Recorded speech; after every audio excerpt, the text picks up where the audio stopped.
Middle ઇસ્ટમાં વધતા યુદ્ધના તણાવથી રાંધણ ગેસનો પુરવઠો પ્રભાવિત થયો છે, જેના કારણે હવે સુરતમાં વસતા પરપ્રાંતીય શ્રમિકોની હાલત બેરોજગારીના ગેસ વપરાશને લઈને કટોકટી ભરી બની ગઈ છે। ગેસની બોટલો કાળા બજારમાં 4 થી 5 ગણા ભાવે વેચાઈ રહી છે, જે શ્રમિકોને કોઈ કાળે પરવડે તેવું નથી। ગેસ સંકટ વચ્ચે હવે તેમની ધીરજના બાણ ખૂટી જતા અને કોરોના કાળ જેવી સ્થિતિ ન સર્જાય તેવા ડરથી પરપ્રાંતીયો વતનની વાટ પકડી રહ્યા છે। 15 દિવસોથી મિડલ ઇસ્ટમાં યુદ્ધની વધી રહેલી કટોકટીને કારણે તેની સીધી અસર રસોઈથી માંડીને રોજિંદા જીવન પર પડી રહી છે। સામાન્ય 1200 રૂપિયાને ભાવે મળતો ગેસ સિલિન્ડર હવે 2500થી લઈને 3000 રૂપિયા કિંમત ચૂકવ્યા બાદ પણ નથી મળી રહ્યો। સવારે 8 કલાકની ઉધના દાનાપુર ટ્રેન અને 10:30 કલાકે તાપ્તી ગંગા ટ્રેનમાં શ્રમિકોની મહત્તમ ભીડ જોવા મળી રહી છે। ટ્રેનમાં બેસવા રીતસર લાઈનો લાગી રહી છે। આ મામલે અંજની ઇન્ડસ્ટ્રીયલ અને વીવર્સ એસોસિએશનના પ્રમુખ વિજય માંગુકિયાએ જણાવ્યું હતું કે અત્યારે તકવાદીઓ ગેસની અછત વચ્ચે તકનો લાભ ઉઠાવી રહ્યા છે।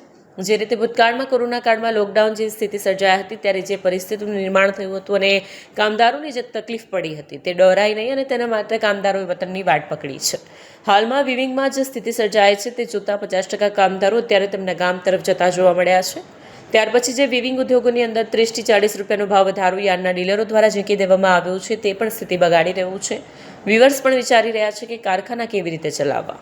વિજય માંગુકિયા, તકવાદીઓ દ્વારા જે રીતે ઇન્ડસ્ટ્રીયલ વિસ્તારોની અંદર તકનો લાભ ઉઠાવીને ગેસના રાંધણ ગેસની અંદર અને ઇન્ડસ્ટ્રીયલ ગેસની અંદર જે કાળાબજારી કરવામાં આવી રહી છે, ત્યારે ચોક્કસ કારીગરોમાં એક ખોફ, એક ડરનો માહોલ ઊભો થયો છે અને કામદારો દ્વારા પોતાના વતનની અંદર પોતાના પરિવારજનો વસતા હોય તો કામદારો પોતાના વતનની વાટ પકડી છે।